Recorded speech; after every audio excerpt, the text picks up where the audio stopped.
Okay, so I'm sure you've heard all this talk about maybe banning TikTok Yeah. in the U.S., right? Yeah. It's pretty complicated. The Yeah. government wants to limit how much influence China has. Right. But then you have all these American users going to another Chinese app called Red Mm-hmm. or Xiaohongshu. Yep.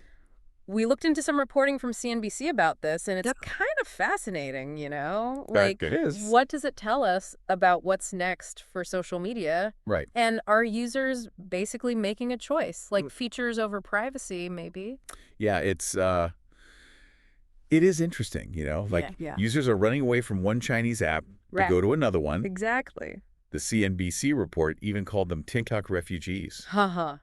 TikTok refugees. Yeah, and some Red users are even making like welcome videos Oh, wow. for these new people. It's crazy, right? Yeah. They're making welcome videos. Mhm. Like, they know this is going to happen. Yeah. Like, there's going to be this exodus. And visually, Red looks a lot like Instagram, Mhm. TikTok, even a little bit of Reddit, Yeah. which I guess makes it easier to switch, if you already use those. Right. But what's interesting to me is that What is it? right now, Mm. Red is mostly Chinese language content. Yeah. So it's not just about, the way it looks. Right. There's something else drawing these users in. Yeah, it really makes you think about what's important to people. Yeah. Like, are they just trying to get the same TikTok experience? Hmm. Or is there something about the content or the communities on Red that they want? Yeah. It could be Yeah. that this whole thing means that what users care about is changing. Yeah. Maybe content and features are more important than, Right. data privacy Mhm. or that connection to the Chinese government. Yeah, that's a really good point. Thanks. And speaking of that connection, Mm-hmm. one American Red user said that you can't really talk about politics on the platform. Oh, wow. Like, it's discouraged. Interesting. And that makes me think about censorship Yeah. on Chinese social media in general Real- and how much control the Chinese government has. Yeah, that's definitely a big issue. Yeah. We know that the Chinese government Mm-hmm. really controls online content, Right. especially if it's something sensitive. Right. Now, does Yeah. Red do exactly what the government wants? Yeah. We don't know for sure. Mm. We'd have to dig deeper into that. Right. But it's something to think about, Mm-hmm. especially for American users Yeah. who are used to a lot more freedom online. Exactly. Wow. And to make things even more complicated, What's that? CNBC said that Red is backed by some pretty big names in Chinese tech. Oh, yeah. Like who? Tencent and Alibaba. Wow. They estimate it's worth $17 billion. 17 billion. Yeah. That 10-cent connection. Yeah. That's a big deal. Why? Well, they were just added to a list by the U.S. Defense Department Oh, really? of companies with ties to the Chinese military. Oh, wow. So that raises some questions, Like what? like about data security. Mm-hmm. Is the Chinese government getting access to user data? Yeah. That's a big difference from TikTok. How so?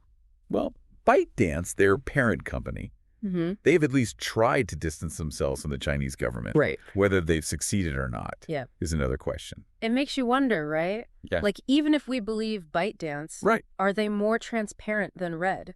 Yeah. And does that matter to the users who are switching? That's the big question. Yeah. Are users looking for transparency? Right. Or are they just drawn to the features and content? Yeah. It's complicated. It really is. Yeah. And then there's this whole other thing. Oh, what's that? CNBC also mentioned that Mhm. Chinese officials might be thinking about selling TikTok's U.S. operations To who? to Elon Musk. Oh, wow. Yeah. That changes things Yeah. a lot. So now we're talking about users leaving one platform tied to the Chinese government to go Wow. to another one, Yeah. and then maybe Elon Musk takes over TikTok. Wow. It's getting pretty interesting. It really is. Yeah. Yeah. So, It definitely adds a whole new layer to this. I mean, what would TikTok even look like with Elon Musk in charge? Right. Like, he's all about free speech. Yeah. And we've seen what happened with Twitter. Hmm. Who knows how content moderation would change? Yeah. Or the algorithms? It makes you wonder about the regulations, too. Mm-hmm. Would they even let him buy it? Right.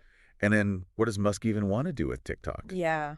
Like, would it fit with what users expect? Mm. What about data privacy? Exactly. Would he just let anything go in the name of free speech? Mm. Would he try to make it more decentralized? It's kind of crazy to think about.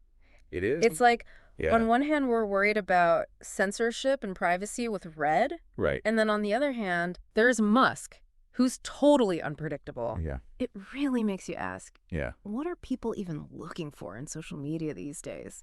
It feels like we're at this point Yeah. where people are getting more picky, Mm. more aware of like the Right. power dynamics behind these tech companies. Yeah. Maybe they're trying to find platforms that match their values, Right. whether that's free speech Mm. or data privacy Right. or something else entirely. It's not just about Yeah. finding funny videos and filters anymore. It's Yeah. about realizing that Mm-hmm. our online choices have real world consequences. Exactly. Like what we do online Yeah. contributes to this whole digital landscape.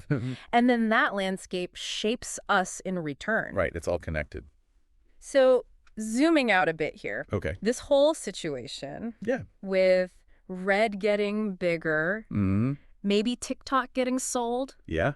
and this whole US-China tech rivalry, what does it tell us about the future of social media? I think it shows that people are starting to realize What? how much power is concentrated in the tech industry. Right.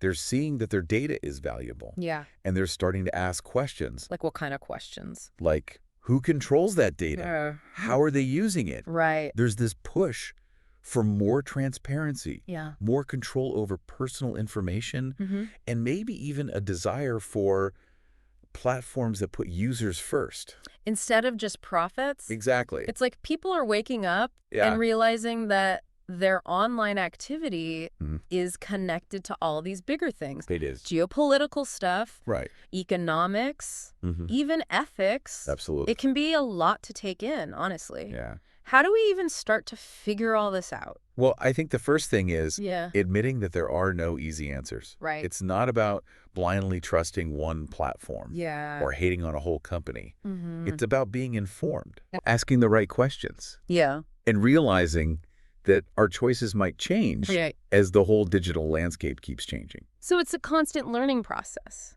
It is. But it's important because our choices Mm. as users, Yeah. as citizens, Right. as people who use technology every day, Mhm. they have real consequences. They really do. And it's good to see That is. that people are getting more involved, Yeah. more willing to question things, Right. and demand better from these platforms. I think that's what's going to lead to real change. So it's not all bad then. No, not at all. Like, there's hope, After actually, even with all this uncertainty. definitely, we're at a turning point, Mm-hmm. and the choices we make now Right. will shape the future. Of the digital world. Exactly. That's kind of scary, It can be. but also exciting. It is. Yeah. We're not just passively consuming technology anymore. Right. We have the power to shape it. That's a really good point. As we wrap up our deep dive into Red, TikTok, Elon Musk, and the whole future of social media, if you had to pick one thing, Mm-hmm. like the most important thing for our listeners to remember from all this, Okay. what would it be? I think the biggest question to ask yourself is, Yeah. what's your responsibility in all this?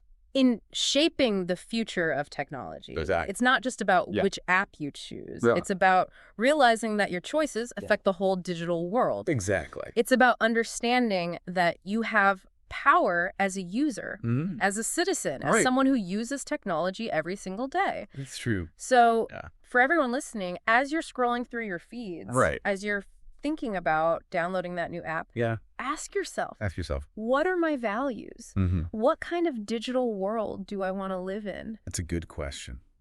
Because your choices, Yeah. they matter. They really do. Every click, Every download. every time you share something, It all adds up. it shapes the whole digital landscape. And then that landscape shapes us. So choose wisely out there. Absolutely. Stay informed Keep learning. and never stop questioning. That's the key. That's a great place to wrap things up. Yeah. Thanks for joining us for this deep dive into Red, TikTok, and the future of social media. It was great talking about all this with you. Until next time, everyone.